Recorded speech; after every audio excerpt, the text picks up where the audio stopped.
Today we're going into the Henry Whitfield State Museum. The Henry Whitfield House was constructed in 1639 when a group of English Puritans, led by Reverend Henry Whitfield, agreed with the Monoonketuk band of Quinnipiac tribe to build in the area, which they renamed Gilford.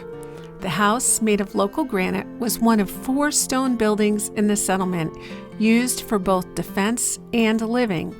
Now, it's Connecticut's oldest home and New England's oldest stone house. In 1900, the state took over ownership, turning it into a museum and an archaeological preserve. Over almost 400 years, the house went through many changes. Architects Norman Isham and J. Frederick Kelly restored it in the early 1900s, making it a prime example of colonial revival style and earning it a National Historic Landmark designation.